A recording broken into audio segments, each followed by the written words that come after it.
ప్రభువైన యేసుక్రీస్తు పరిశుద్ధ నామంలో ఈ ఉదయకాల ధ్యానాలకు ఆహ్వానం.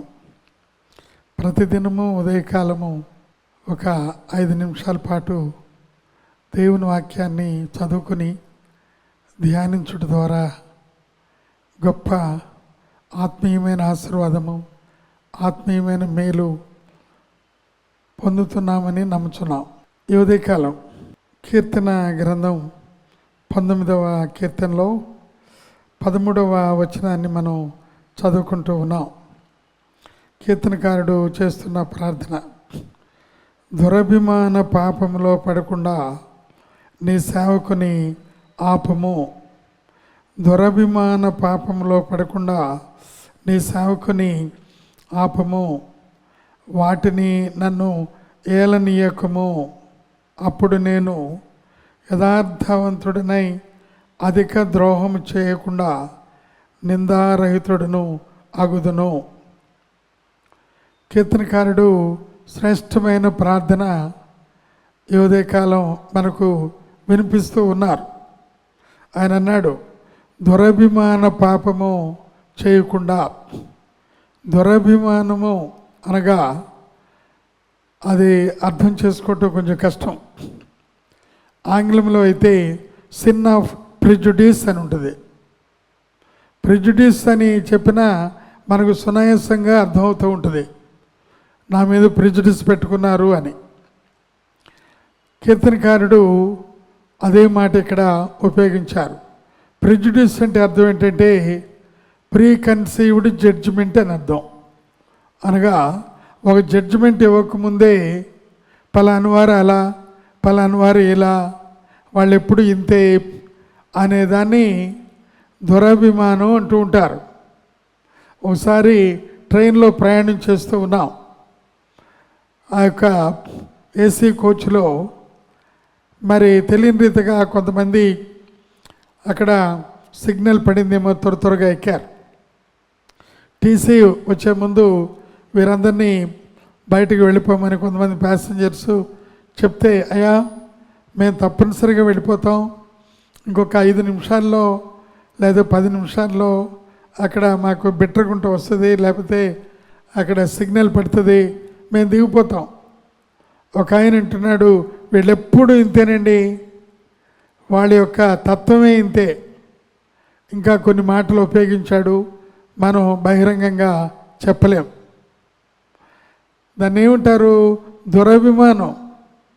ఒక వ్యక్తిని అర్థం చేసుకోకుండా, ఆ వ్యక్తి పరిస్థితిని అర్థం చేసుకోకుండా వారిని బలవంతంగా ఈ రకంగా విమర్శించడం అనేది దురభిమానం. It is called sin of prejudice అని అంటారన్నమాట. కీర్తనకారుడు ఎంత గొప్ప మాట ఇక్కడ ఉపయోగించాడో. దురభిమాన పాపములో పడకుండా నీ సేవకుని ఆపము, వాటి నన్ను ఏలనీయకుము అన్నాడు. దురభిమానం కీర్తనకారుడు చేయలేదు, కానీ వారి మామగారన్న సౌలు గారు దురభిమాన పాపము దావీదు మీద విస్తృతంగా ఆయన వాడి ఉన్నాడు. మొదటి సమూయేలు గ్రంథంలో 17వ అధ్యాయంలో అద్భుతమైన విషయాన్ని గమనించాం. అదేమిటి అంటే, ఇశ్రాయేలీయుల మీదకు దండెత్తి వస్తూ ఉన్న ఫిలిస్తీయులు ఒక రోజున ఫిలిస్తీయుడగు గొలియాతు, అతను చాలా 6 మూరల జానుడు, ఎత్తరి, బలవంతుడు.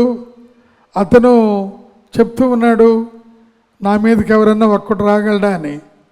అయితే దావీదు చిన్నవాడు ఆ యొక్క అన్నలను చూడటానికి వెళ్ళినప్పుడు, నేను వెళుతానని ముందుకు వెళ్ళి దావీదు ఆ యొక్క గొలియాతుతో అన్నాడు,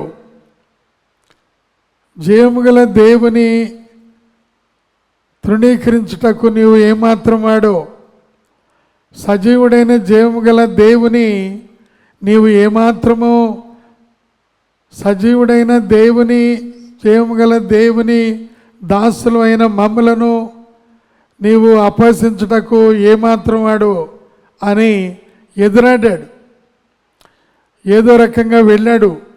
ఆ యొక్క మరి ఒడిసెలలో రాయి పెట్టుకుని ఒక్క రాయితోనే అతను నొసట వెళ్ళగా అతను పడిపోయి గిలగిల ప్రాణం విడిస్తే గొలియాతు కత్తితోనే తన యొక్క తలను వేర్చేశాడు.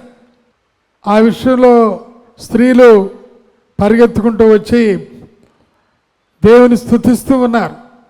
ఈ గొప్ప కార్యం మా పట్ల చేసావు ప్రభా, ఈ గొప్ప కార్యం మా పట్ల చేసావని వారు దేవుని స్తుతిస్తూ ఉన్నారు, వారు దేవుని ఆరాధిస్తూ ఉన్నారు. 18వ అధ్యాయంలో ఇక్కడ మనం గమనిస్తే 7వ వచనంలో ఆ స్త్రీలు గాన ప్రతిగానములు చేయుచు వాయించుచు సౌలు 1000 కొలదియు దావీదు 10,000 కొలదియు శత్రువులను హతము చేసిరి అనిరి. ఆ మాటలు సౌలునకు ఇంపుగా ఉండనందున అతడు బహు కోపము తెచ్చుకుని వారు దావీదునకు 10,000 కొలది అనియు నాకు 1000 కొలది అనియు స్తుతులు పాడిరే, రాజ్యము తప్ప మరి ఏమి అతడు తీసుకొనగలడు అని అనుకొను. 9వ వచనం, కాబట్టి నాటు నుండి సౌలు దావీదు మీద విషపు చూపు నిలిపెను. 9వ వచనం ప్రాముఖ్యమైంది. సౌలు ఆ దినము నుండి విషపు చూపు నిలిపాడు. దాన్ని దురభిమాన పాపం అంటారు. దావీదు నాకు సహాయంగా వచ్చాడు, దావీదు మా దేశానికి సహాయపడ్డాడు, భయంకరుడైన ఆ యొక్క బహు భయంకరుడైన ఆ యొక్క గొలియాతును హతమార్చాడు అని సంతోషపడకుండా సౌలు దావీదు మీద విషపు చూపు నిలిపినవాడు ఆయన. ఇదే విషయం మనం గమనించినట్లయితే ఆ యొక్క సమూయేలు గ్రంథంలో అనేక సార్లు దావీదు ఎక్కడైతే ఉన్నాడో ఆ దావీదును వెంటాడి దావీదును హతమార్చడానికి కూడా ప్రయత్నించాడు. దురభిమాన పాపం దైవ గ్రంథంలో చాలా అనేకులు ఆ యొక్క కయ్యూను అటువంటి వారు దురభిమాన పాపం, నా అర్పణ అంగీకరించబడలేదు, మా తమ్ముడు అర్పణ అంగీకరించబడింది, దురభిమాన పాపం, నా ప్రార్థన అంగీకరించబడలేదు, ఆ శంకరి ప్రార్థన అంగీకరించబడింది, దురభిమాన పాపము.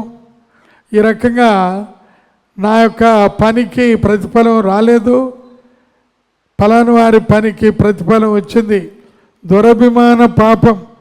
ప్రియులరా, ఈ విషయం ఈ ఉదయకాలం ఒకసారి గమనించినట్లయితే అటువంటి దురభిమాన పాపం ఏదైనా నాలో కానీ మీలో కానీ ఉన్నట్లయితే ఫలాని వ్యక్తితో సరిగ్గా మనం హృదయపూర్వకంగా మాట్లాడలేకపోవటం, ఫలాని వ్యక్తితో కరచాలనం చేయకపోవటం, ఫలాని వ్యక్తిత్వ గురించి మన హృదయాన్ని విప్పి ఆయన దగ్గర కొన్ని విషయాలు తెలుసుకోకపోవటం, ఫలాని వ్యక్తి గురించి ప్రార్థించకపోవటం కూడా దాన్ని ఏమంటారు?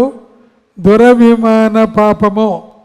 ఈ ఉదయకాలంలో అటువంటి దురభిమాన పాపం ఒకవేళ నాలో కానీ మీలో కానీ ఎవరిలో ఉన్నా ప్రభు దగ్గర వాటిని ఒప్పేసుకుందాం. దేవుడు ఈ కొద్ది తలంపును దీవించునుగాక. అతిక్రమం దాచిపెట్టువాడు వర్ధిల్లడు, వాటిని ఒప్పుకొని విడిచిపెట్టువాడు కనికరమును పొందును. దేవుడు ఆయన అమూల్యమైన హెచ్చరికను దీవించి ఆశీర్వదించును గాక. ఆమెన్. పరిశుద్ధుడా, ప్రేంగల మా పరలోక తండ్రి, ఈ ఉదయకాలంలో మాతో దురభిమాన పాపము అనే విషయం తెలియపరిచావు, నీకు స్తోత్రాలు. అయ్యా, దావీదు ఆ దురభిమానం పట్టుకుని చివరి వరకు భ్రష్టుడైపోయాడు. కయ్యూను దురభిమాన పాపము చేసి చివరికి భ్రష్టుడైపోయాడు. సౌలు ఆ దురభిమాన పాపమును దావీదు మీద పెట్టి భ్రష్టుడైపోయాడు. ఆ రకమైన భ్రష్టత్వం లేకుండా చేయండి. యేసయ్య పరిశుద్ధ నామములో అడుగుచున్నాం మా తండ్రి, ఆమేన్. తండ్రి, కుమారు, పరిశుద్ధాత్మ త్రియేక దేవుని ప్రేమ, కృప, సమాధానం మనందరికీ ఆయన ప్రేమించే వారికి తోడై ఉండి నడిపించును గాక. ఆమేన్.